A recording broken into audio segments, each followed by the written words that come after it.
అదేందోళ్ళ ఇక్కడ రోడ్ ఎందుకో మొత్తం బోర్డులు పెట్టి అడ్డంగా లారీ పెట్టిర్రు. అసలు ఏమైంది?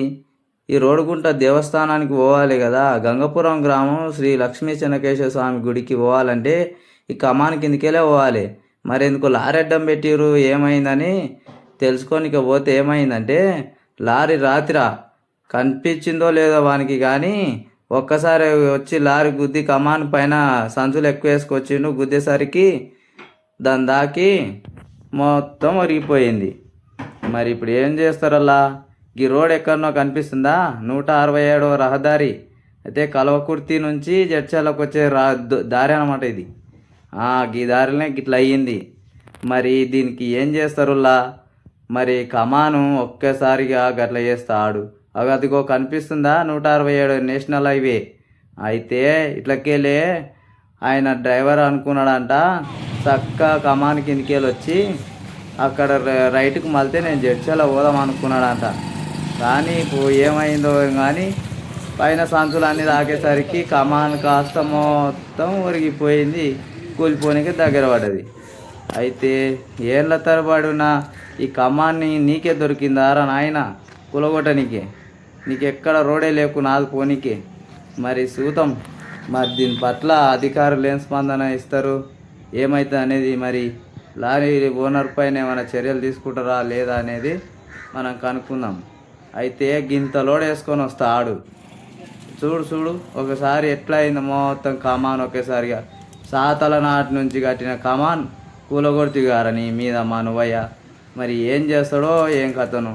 ఒకసారి దీన్ని పరిస్థితి చూడు. ఇప్పుడు వచ్చే జాతరకు మరి నిన్ను మొత్తం మొత్తం తిట్టిపోతారు నాయన నిన్ను. ఆ కమాన్ చూసే జాతరకు వస్తుండ్రి. చూడు ఎట్లా అయిందో పాపం, మొత్తం భూమికి ఎలా కదిలికొచ్చింది.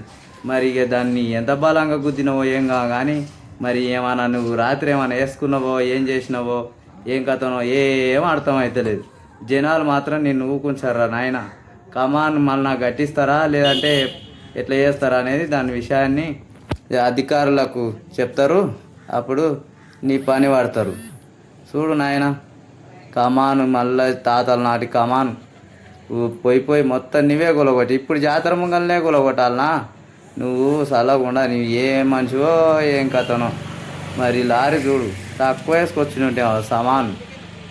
ఒకసారి ఆయన అడిగి తెలుసుకుందాం. మరి ఈ మక్తపల్లి కోడగలు దాటాక మక్తపల్లి ఉంది కదా, అక్కడ వడ్డలోడికి పోయినా నేను. నా ఎమ్మడి 9 మంది ముఠవాళ్ళు కూడా ఉన్నారు. లోడ్ చేసుకున్నాం. 2 రైతులే 2 కళాల దగ్గర లోడ్ అయింది బండి. ఇది మామూలు హైటే 550 బస్తాలు ధాన్యం వడ్లు. ఈ 14 టైర్కు మామూలే అది. కాకపోతే అక్కడ నుంచి లోడ్ చేసుకుని పొలాల్లోకి వెళ్ళి ఈ వరకు వైర్లు కిందికున్న వైర్లు కూడా తగలలే దానికి. మామూలుగానే వచ్చింది బండి. నేనేమనుకున్నా మెయిన్ రోడ్ కమాను, ఈ కమాన్ దాటితే రైతుకు తిరిగితే జడ్చర్లు వెళ్ళిపోతాను నిదానంగానే వస్తున్నా. కానీ వీడికి వచ్చి తలుపు వెళ్ళిపోతుంది అనుకున్నాం బండి. మేము కానీ ఊళ్ళలో పోతున్నాం. కమాన్లు చాలా ఉంటాయి, ఏ కమాన్లు తలగలే. కమాను అయితే ఉంది కదా తలగదు అనే ఉద్దేశం మీద నేను నిదానంగానే వెళ్ళిపోతున్నా. ఒకటేసారి ఆ ధాన్యం బస్తాలు తగిలే. అది జరిగింది. ఆ ముఠా వాళ్ళు కూడా ఈ ఊరోళ్ళు కూడా రాత్రి వచ్చి ఈడంగా రాకూడదు, వడ్ల బండ్లు పత్తి బండ్లు ఈడంగా రావు అట్లా తొవ్వుందంటే ముఠా వాళ్ళకు చెప్పాలి. రెగ్యులర్గా వచ్చే ముఠా వాళ్ళే వచ్చిర్రు. మరి ఈ రోడ్లో ఇట్లా ఈ కమాన్ ఇబ్బంది ఉంటుంది, ఆ రైట్ సైడ్ దాకా రోడ్ ఉంది, అక్కడి నుంచి పోవాలని కూడా వాళ్ళు కూడా చెప్పాలి. నాకు కూడా తెలియదు. అది జరిగింది.